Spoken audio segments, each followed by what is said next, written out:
7 years earlier.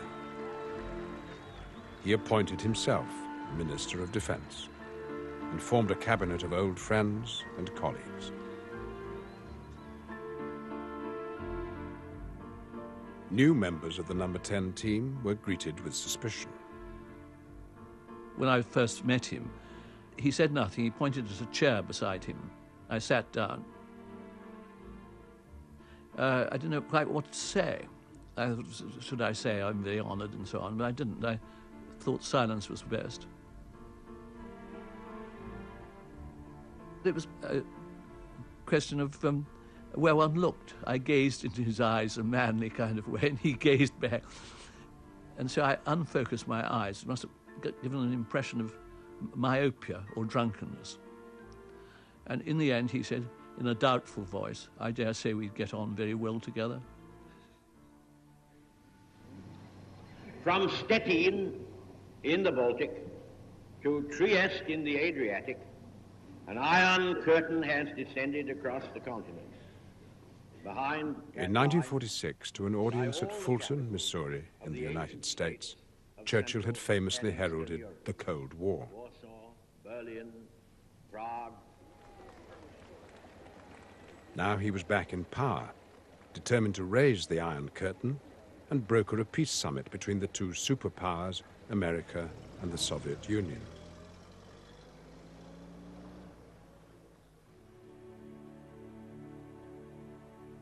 On the 5th of March 1953, Churchill's morning routine of breakfast and paperwork in bed was interrupted by news of the death of Stalin.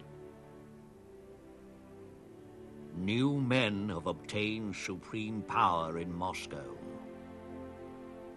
Is there a new breeze blowing on the tormented world? He immediately wrote to the new US president, his old war ally, Dwight D. Eisenhower. But Eisenhower rejected any meeting with the new communist leaders. Churchill was left to brood on the horrors of the atomic bomb, that bloody invention.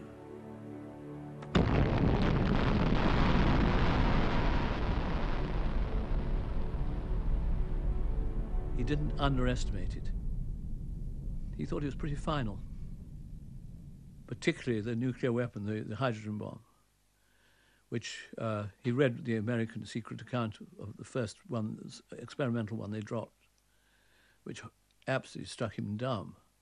Enormous power. And our one, which was equal in power. He said they could wipe out the whole world.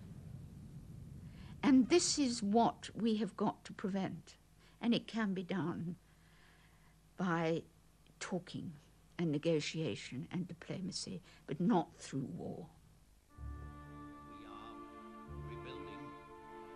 Churchill's premiership was increasingly criticized. His oratory could still rise to its old heights. One member of Parliament said, "Out of this sickly mountain comes a volcanic flash." But even members of his own cabinet thought him an old man clinging to power. We are rebuilding the precious reserves. On bad days, he was hesitant and muddled. In 1951, we have restored national solvency. We are rebuilding. No, it's quite a natural mistake to make, because the two go together very well. His private secretary, Jock Colville, wrote, "The bright and sparkling intervals still come, but age is beginning to show. The Prime Minister is depressed and bewildered. He said to me this evening, the zest is diminished."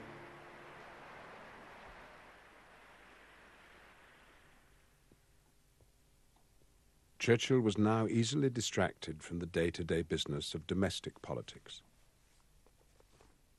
His eccentricity became exaggerated with age. particular attention was paid to his menagerie of pets.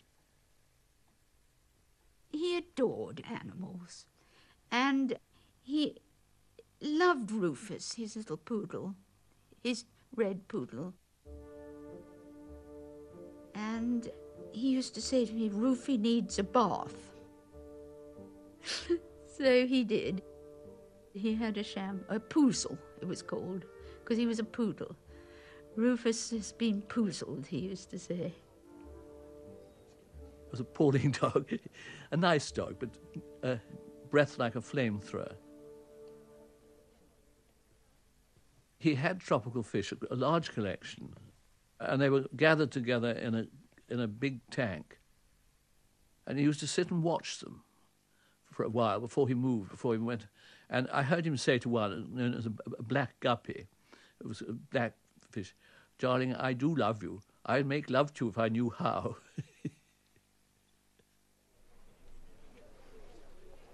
In June 1953, Churchill welcomed the Italian Prime Minister in the garden of Number 10. He was in buoyant mood. Eisenhower had at last agreed to meet him for defense talks in Bermuda. But at dinner later that evening, it became clear that something was very wrong.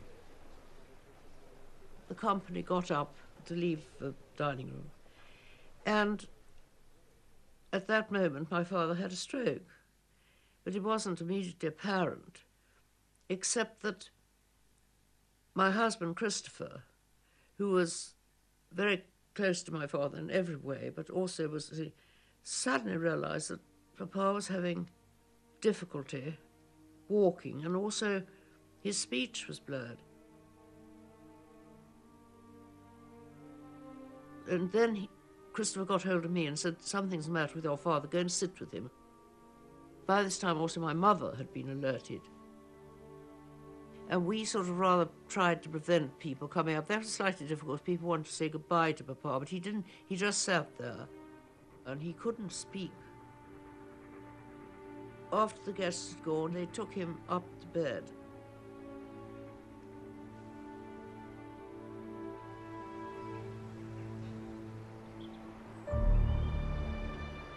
Churchill was spirited away to Chartwell.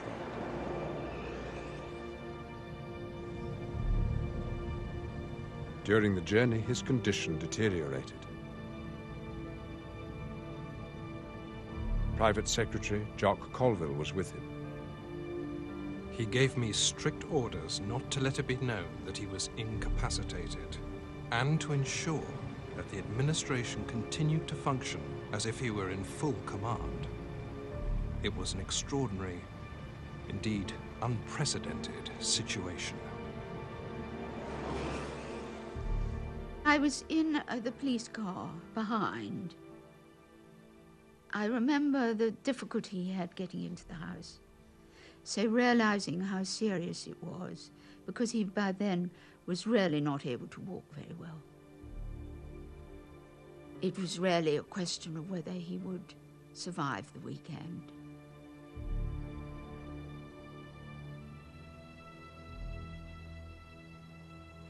Jock Colville immediately summoned to Chartwell Churchill's friends, the press barons Lords Camrose, Beaverbrook and Bracken.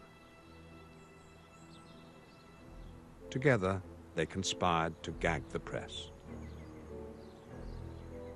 Not a word about the stroke was published.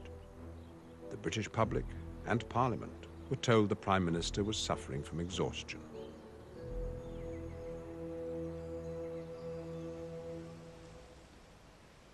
During his convalescence, Churchill brooded about whether to resign. He was 78.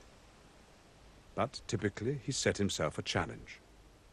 If he could deliver a speech at the Tory conference 4 months away, he would stay on as Prime Minister.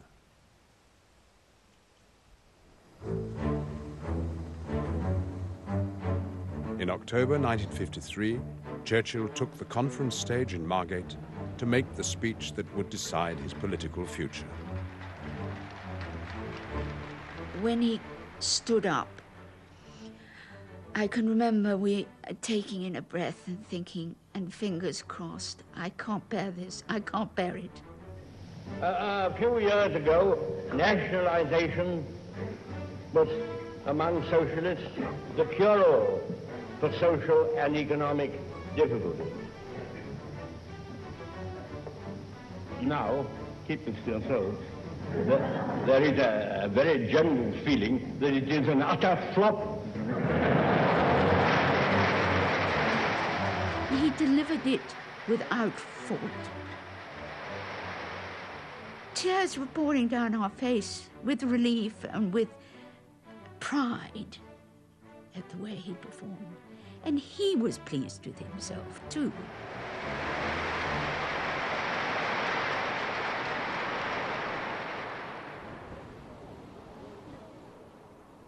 Back at the helm, Churchill was able at last to travel to Bermuda for the long-awaited meeting with Eisenhower.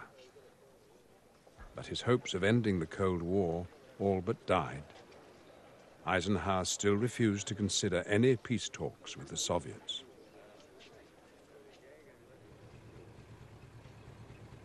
Churchill realized he no longer had the personal power to influence world events. He was exhausted and suddenly appeared very old. Calls for his resignation became louder. His heir apparent, Anthony Eden, was heard to cry, "Oh God, I wish the old man would go." There were moments when Anthony Eden was so exasperated. And Churchill would often make promises. I'll go to next spring. I'll go to after the budget next year. Then there'll be an election. And I don't believe in fag-end governments. So it wouldn't be good for you, Anthony, to take over at the end of my government. And then I think there were 3 or 4 postponements of his retirement.